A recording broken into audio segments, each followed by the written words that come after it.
I don't think that I've ever understood the weight of it. I don't think that I will, even if I face it head on. I have tried to write this letter to you many times by now. You would probably think that saying goodbye in such a way would be cowardly and pathetic. If you were here, you would try to stop me from what I'm about to do. I don't think that I'm a coward, but I know that I'm not as brave as you. When you dreamt of the future, did you picture someone like me? Did the thought ever cross your mind that you would become a socially inept person like me? Someone afraid of speaking their mind for the fear of what might others think of them. Afraid of stuttering over words that he could always speak so flawlessly before. Afraid of the thoughts that would flood his mind after he was alone. I wonder where all of this started. It might have been on that stage where you spoke your heart out. You were brimming with so much confidence. You pulled the audience's attention and made them dance on your fingertips. It was an act that you had practiced over and over again for months. There wasn't even the smallest scope of mistake because you made sure that there wouldn't be one. So when the time came to end the show, why did you freeze on stage? Why did you stare at the audience with blank eyes? You could have made something up, anything at all. Yet, you did nothing but mutter something under your breath and run away. It was our first setback, wasn't it? I'd say we did learn from it and tried to do better. But that feeling still lingers in my mind 15 years later. The overwhelming feeling of dread and that I had disappointed everyone was something I have never been able to forget despite how much time has passed.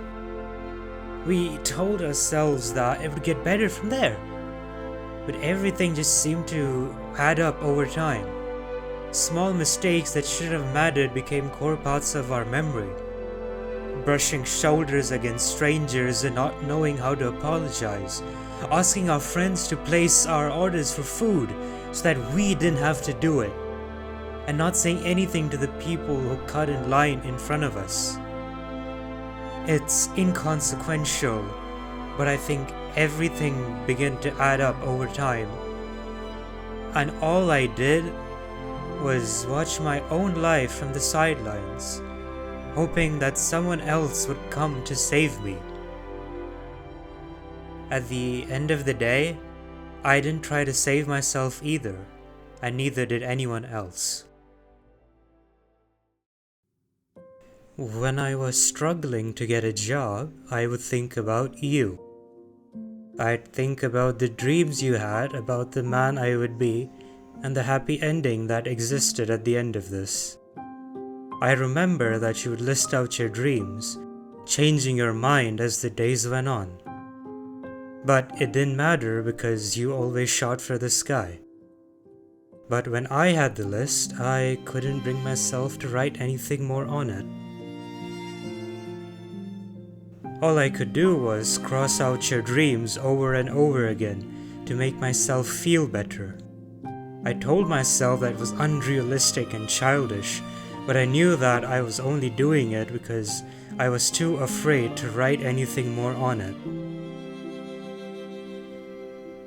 Through depriving you of your freedom of expression, I found my solace. When I finally came to terms with that realization, I was disgusted with what I had become. I was the man who could do nothing except burn the dreams and promises he made as a child to the ground. The reality is that I won't change how I am. I have had 15 years to do so, and I have done nothing with it, and I will continue to do nothing with it. The everyday cycle of waking up in the morning and going to work in a place that I don't like will continue. And I'm tired of what I'm putting you through. Every day you watch me do the same thing over and over again, and you hope that I change. Yet every single day I keep betraying you. But despite it all, you do the same thing as me. You keep hoping for a change that will never come. I think that I'm tired of disappointing myself. I know that I am tired of disappointing you. For the first time in 15 years, I have decided to have some courage to change. I am very good at running away from the things that matter the most to me. So let me do the one thing I'm good at. I hope that you won't blame yourself for what I'm about to do either. You were the greatest thing that has ever happened to me. You always will be. I just hope that I have the courage to at least write this down for you before I'm gone.